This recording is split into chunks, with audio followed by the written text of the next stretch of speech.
Alright, so we'll go on and look at this tutorial sheet number 6. Practice questions on binomial expansions to start with.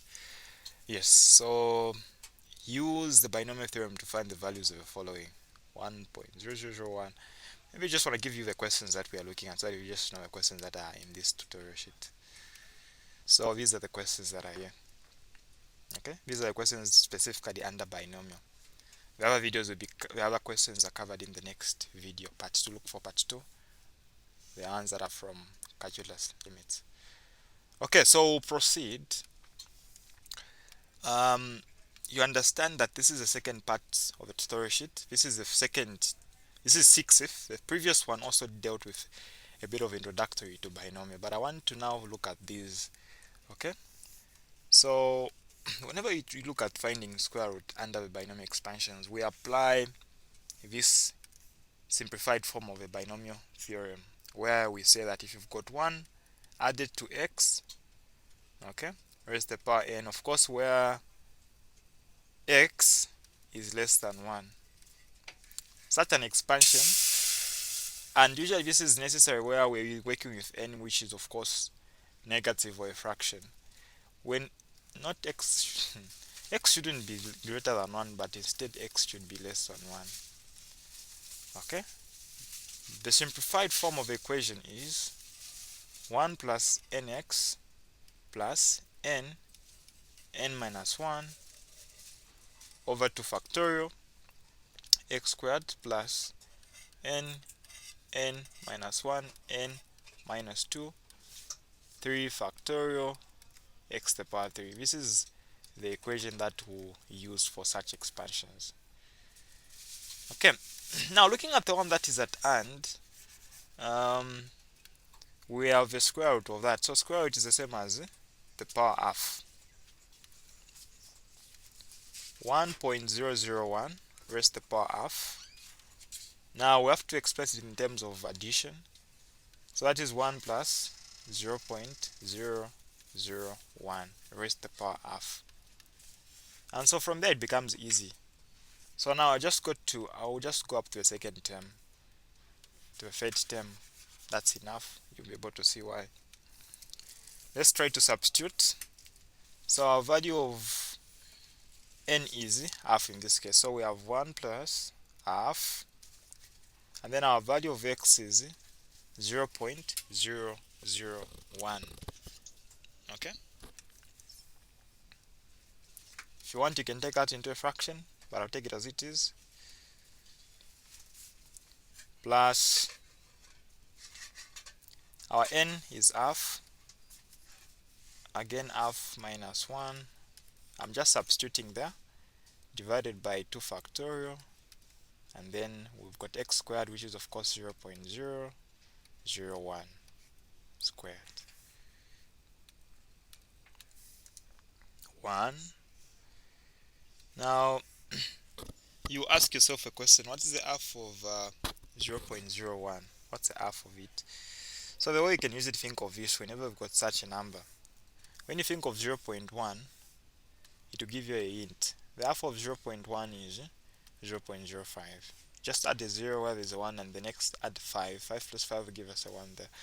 So equally, here the half of 0.01 is going to be 0.0005. That's the half of it. Okay, so that would be plus 0.0. We'll introduce an extra 0 and then add a 5.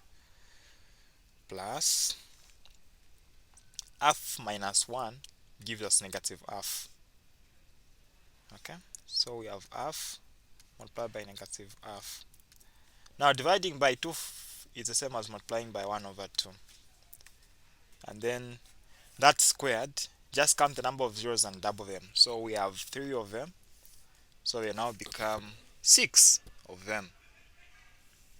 So that would be 1, 2, 3, 4, 5, 6. Since it's a 1 at the end. If you want, you can go on and multiply, of course. 0.001 multiplied by 0.001 and do all, and then count the number of decimal places, which should be 1, 2, 3, 1, 2, 3, 6. Okay, Okay, so how do you proceed from this point? Is there anything that needs simplification? Of course, this part. So that's going to be a negative. Negative 2 times 2 times 2, that's 8. 1 over 8. And then we have 0 0.0000001.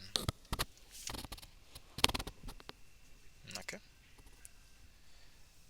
And then we have 1 plus 0.005.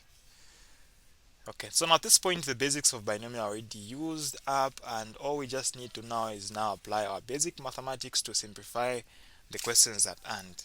Now 1 over 8, this can be easier if you take it in terms of multiplications, right?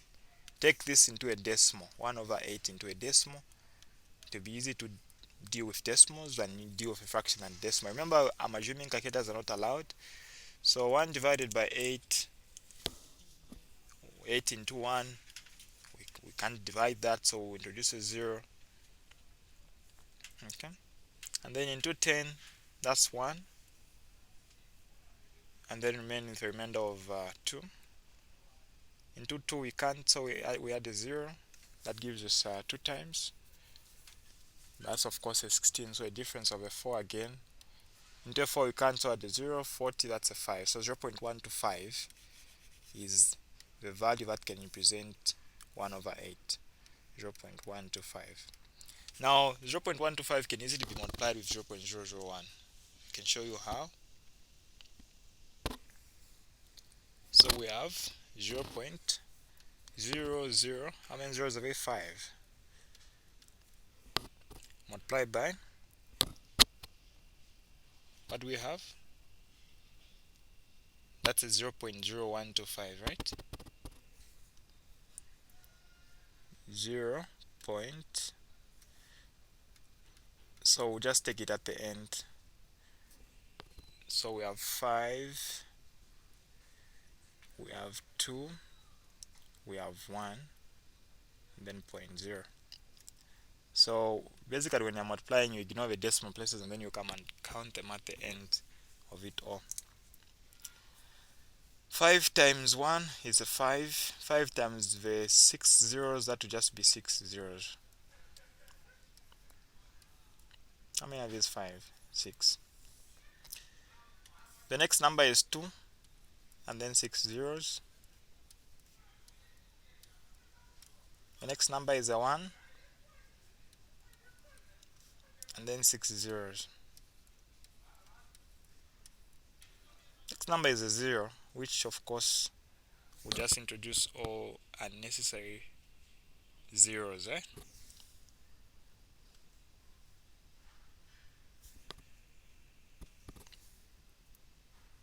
So we don't need them. So we have 5, 2, 1. Now decimal places, this is now where we've wasted a lot of time. We could have just looked at 0.125 and would have moved just the number of decimal places. So that's all we needed. So how many are there? So 1, 2, 3, and then here we have 1, 2, 3, 4, 5, 6. 6 plus 3, 9. So 1, 2, 3, 4, 5, 6, 7, 8, 9. How many zeros have we put? 1, 2, 3, 4, 5, 6. So 6 zeros. 1, 2, 3, 4, 5, 6. So 0 point, and then 1, 2, 5 at the end. If you want, you can use a calculator to prove that. Okay? 0 point over zeros, 1 multiplied by 0.125. So you find that it's going to be that with all these zeros. Okay?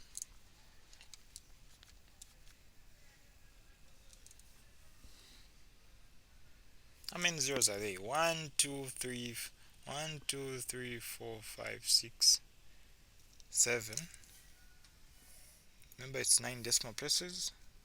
So 1, 2, 3, 4, 5, 6, 7, 8, 9. So we need one more 0. Okay, so 7 zeros there.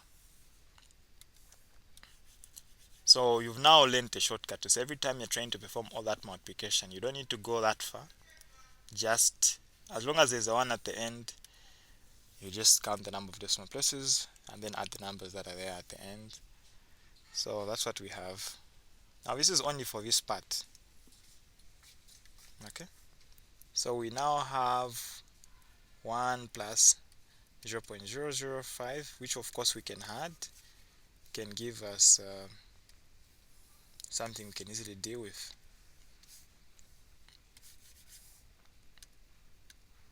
So we have 1.005, because 0 plus the 1 gives us a 1, and then we're subtracting the 0 point. Remember these zeros were 7.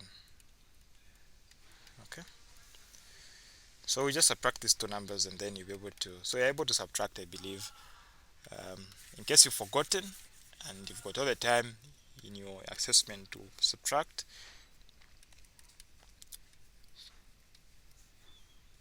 so here now you write according to the decimal places, just like we did in the previous one, but here the difference is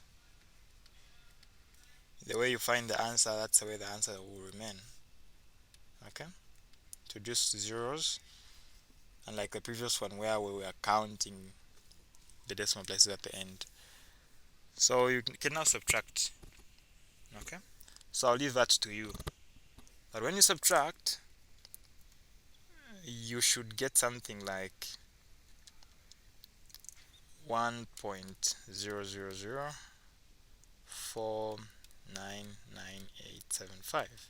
How do you start? You can't subtract a 5 from a 0, so obviously that will remain a 4. 9, 9, 9, 9, 10. That's a 5. That's a 7. That's an 8, 9, 9, 4, 0, 0, 0, 1. That's where that value is coming from. So I had to take all these minutes just to show you how you can handle this. Now that I've shown you a practical example, now you can go about all these complexities. The next ones I'll just try to rush into them and just use the calculator to manipulate them for faster simplifications. Okay, so here we have 1 divided by that. How does that look?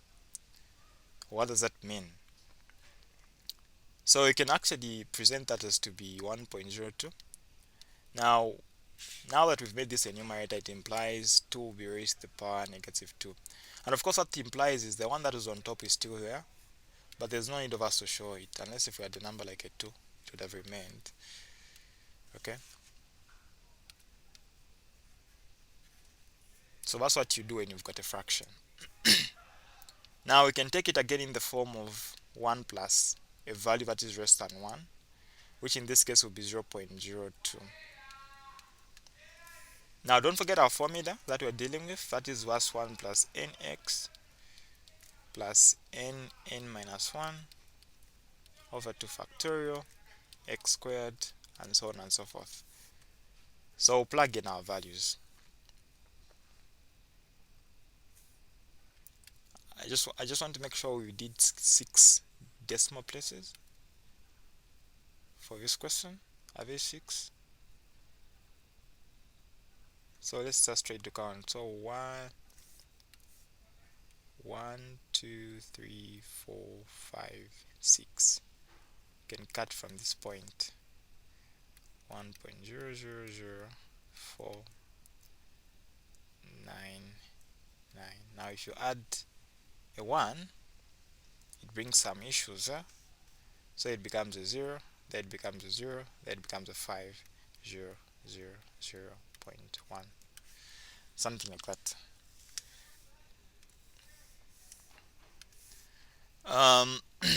Yeah, so how do we proceed from here? We have 1 plus, our value of n in this case is a -2, so we have -2. Our x is this part, that's 0.02,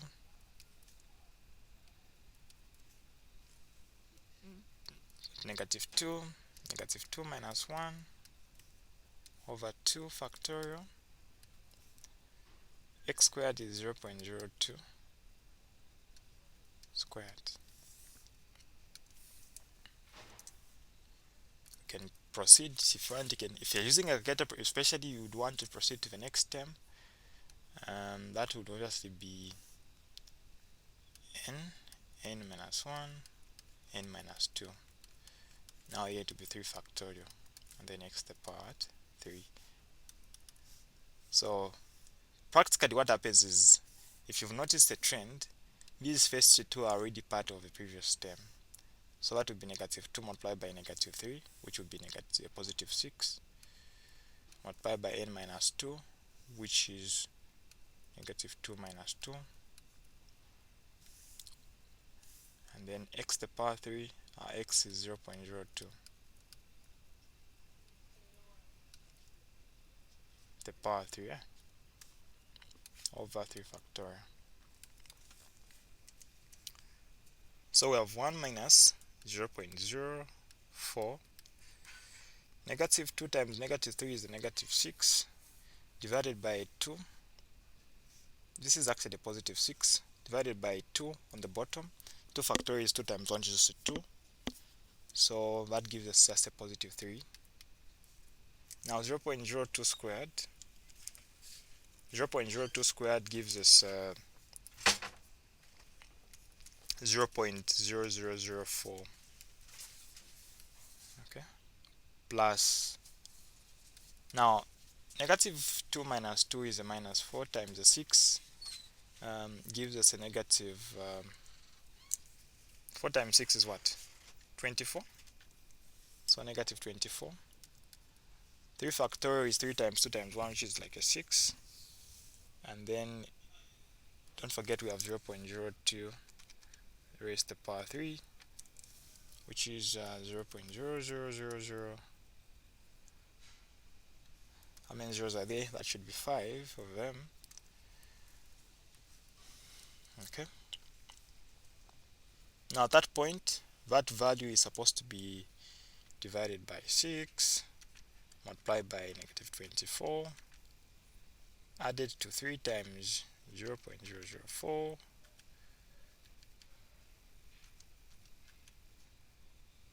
and then minus 0.04 plus a 1.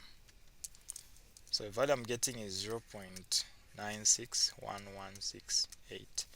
How many decimal places are these? 1, 2, 3, 4, 5, 6. So that becomes our answer in such a case. Now, is that true? What if we got our calculator and tried it out on the calculator directory? So 1.02 squared is something like 1.0404. Now 1 divided by that. So the value I'm getting is 0.96116878. So you can see that it's actually close to the accurate value by using binomial expansions. So that's what binomial expansions can do. It can simplify these expressions. Okay. So in a case where you don't have a calculator, you can still use binomial to manipulate all that, and that proves that binomial is actually accurate. Now when you look at this one, the third one, feel free to pause the video. Whenever you look at the square root, we say this converts to half as a power. Now in dealing with a third root, what that implies is it's the third root 1 over 3, which we can express as 1 plus 0.03, and you can easily manipulate it from this point. How? Don't forget our formula, 1 plus nx plus nn minus 1 2 factorial x squared plus same trend. Now introduce an extra term, it becomes 3 factorial plus. If you're having issues remembering this formula, watch our introduction video. I explained on how you can easily remember this formula. Okay, let's proceed now. our n in this case is 1 over 3, our x is 0.03 plus 1 over 3, 1 over 3 minus 1 over 2, 0.03 squared. So to ensure that the next part is easier, we can simplify this, which is already existing there. So 1 over 3 subtract a 1 is negative 2 over 3, right? Negative 2 over 3. So we have negative 2 over 3 for the first part, and then we have a 1 over 3 minus 2 divided by 3 factorial, which is just 3 times 2, which gives us a 6. And then x to the power 3, of course, that's 0.03 raised to the power 3. Now at this point, all you just need is just to grab your calculator and perform the required calculations. So I'll start 1 over 3 multiplied by 0.03. So we have 1 plus 0.01. The next part, 1 over 3 minus 1 is negative 2 over 3 times 1 over 3 divided by 2 multiplied by 0.03 squared. So that gives us negative 0.001. And then the last part, negative 2 over 3 multiplied by 1 over 3 minus 2. So I'll do this again. 1 over 3 minus 2 multiplied by negative 2 over 3 multiplied by 0.03 to the power 3 divided by 6 gives us 0.000005. And then we can add these parts as well. So we have a plus 1 plus 0.01 minus 0.001. So the value I'm getting is 1.009905. 6 decimal places should be. Okay, so for the sake of cases where calculator is not allowed, it's okay to end up to this point, and I believe you're able to manipulate or to avoid complications of numbers such as that. Okay.